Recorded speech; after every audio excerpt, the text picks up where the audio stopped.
Alright guys, today we are getting ready for fishing season here coming up.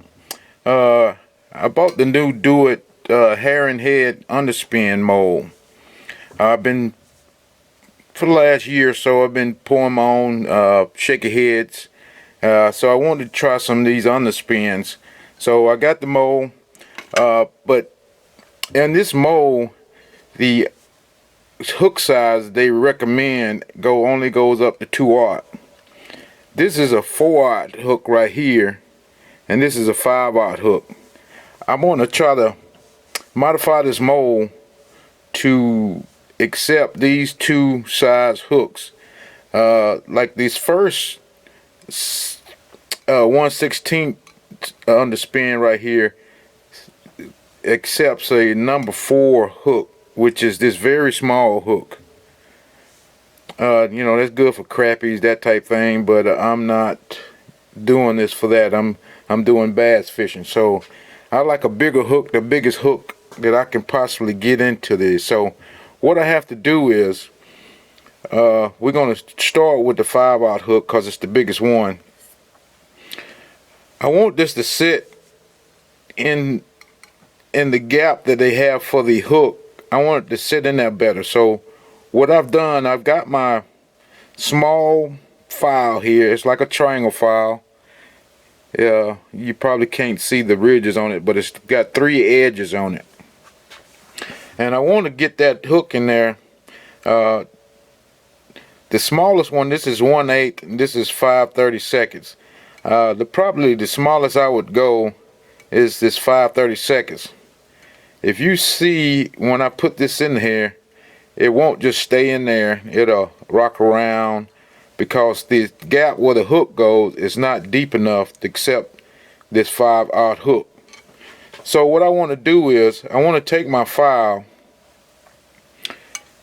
and just run it in this hole where the hook goes in here, trying to keep it straight parallel with the actual jig head. I don't want to take off too much because we're going to do this to the other side also. I just want to get it just enough where that hook sits in there, doesn't want to fall out. But this is the first step. The second step is up here where the hook eye goes. We're going to have to modify that also, because as you can see, that hook sets up probably 1/8 of an inch up past the slot where the hook eye is supposed to go. So, but first we're going to start with the gap here to get that hook to sit in there a little bit better. When I close the mold, it won't fall out. So like I said, I just got my file, just got one of the edges. Just keep checking it, because so like I said, that fits in there a little bit better, because I'm going to do the same thing to the other side of the mold. So I'm just going to move to the next one and do the same thing here. Remember, not trying to take out too much of the material, because you can't put it back once you take it out. So just go slow. Keep doing this until you feel like that hook sets down in that groove better than it did before. So once we get this done, we're going to move to trying to modify this hole here to accept the eye of the hook. Okay, we got the gaps where the hook set grooved out pretty good, I think. What I did was, like I said, I got my triangle file here, and when I got it down in the groove, I tried to work on a little bit on this side and a little bit on the other side here, just trying to take the material off slowly as possible, and just keep checking it with my hook. So right now I got it in there good enough where I feel that it's like it's wanting to snap in there, and it's in there pretty good. So, and I did the other thing to the other side here on the other side of the mold, just took off a little material. So the next step is to modify the gap where the hook eye sets. As you can see on this one here, I went ahead and tried a test fit here, and what I did was I got a set of Dremel tools. There's a diamond tip, and I started with this one first, and it was just too big. It waddled out. As you can see on this one, it's kind of wide. Then I tried to go to this one here. This has a flat tip on it, and it just ran around, and it didn't give me the precise kind of I guess taking out the material. It wobbled out too. So what I decided to do on my Dremel tool here, I got just a little point, not a pointy tip, but it's just small, and that way I can actually really kind of draw the outline where the eye of the hook goes. So like this one here, it fits in there pretty decent. I mean, it doesn't look that great, but it fits in there pretty decent. Like I said, that's all I need to be able to close this mold. And when I close this mold, I don't have a big gap between both sides of the mold. So I mean, when you wall it out, that's not a big deal, because we're not pouring the top of the eye of the screw. We're actually pouring the head of the underspin here. So if you wall it out too bad, you know, that's not a big deal. You just want the hook be able to go in there and sit in there flush when you close the mold.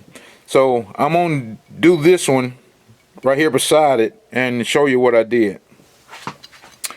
Okay, first what we did was we got the hook and lined it up to the place where I thought it needed to go. And what I did was I just kind of eyeballed it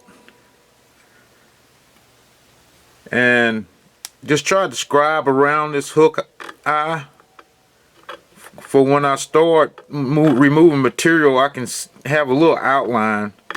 I tried to get a Sharpie and put some sharp material on this hook and try to press it down in there, but it didn't leave any marks. So I found out this is the best, easiest way I could do it. So when I get that in, I got a little scribe line. I don't know if you can see that in this video, but it's a little outline here. So what I'm gonna do, I'm gonna get my Dremel tool and I'm gonna try to remove this material. And like I said, I'm gonna go a little bit wider than this scribe line for that hook to sit in there.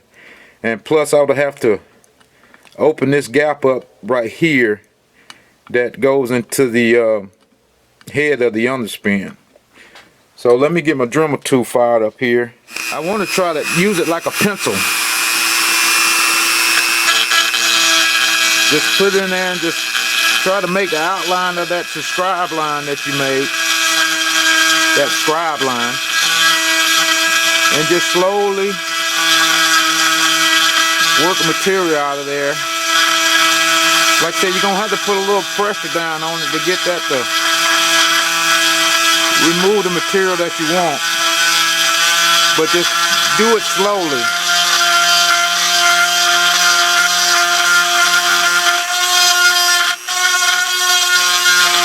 This Dremel tool has a tendency to want to walk out, so if you just take your time and go over it time after time after time, you'll get it to go in there pretty good. So I'm just changing the head of this Dremel tool here to the actual round one here. So that one removed a lot more material than the little smaller one.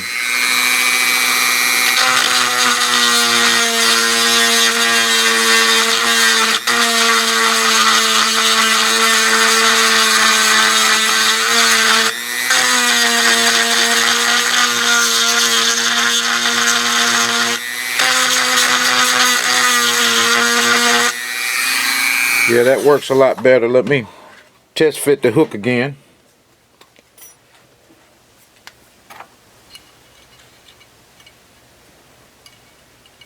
You see, I can feel that that fits in there flush. Like I said, that's all I want that hole to do, is to make the eye of that hook sit down. When I close the mold, it won't leave a gap in the mold here. So that's good. It doesn't look that great, but it's serving the purpose of what I'm trying to do. So like I said, with the hook in there, it's in there flush, and I feel like it won't fall out too easy before I close the mold. So we got those two done. Now we're going to do the bigger one here the same way. Okay, I think I worked with it enough to get this hook to sit in there flush. I had to take off these little feet where the mold come together here at the bottom, because these oversized hooks go over top of that, and when you close it, you couldn't close it all the way. So I went to my grinder and grind this little it's a little thing that sticks up a little bit for when the mold closes, and I had to do the same thing for the other side. I had one on the other side. So I got my my melting pot over there hot and ready to go. What I did was I had to get these little things that actually hold the blade on the Underspin. This is the model number for these. They come in a 100 pack from Do It Molds. So I got that sit in. I got the hook in, and I want to close this mold slowly for that hook don't jump out. And as you can see, I got a good, decently close on this mold. It's not too big of a gap here, so that was the biggest concern. That's why you had to make that where the eye sets up on the hook. You had to wall that out for this mold would close decently. So we're going to go over here to my melting pot, and we're going to pour one and see how it comes out. Alright, we're going to pour this last cavity in this mold here. We just want to see how it turns out. So we got that in poured. We're going to let it cool for a second before we open it, and see how it turned out. So as you can see, we got a little run out around the hook eye, and like I said, on these molds you're gonna have some little run out. What I do, I just basically pull that piece off, and I will get my file and work those little pieces off the edge here, and actually see how it turned out. So let me do that, and we'll come back and see actually how they look.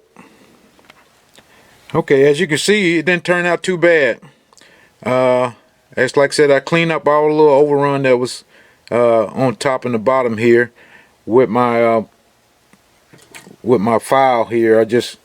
I have a flat file with a little round back on it.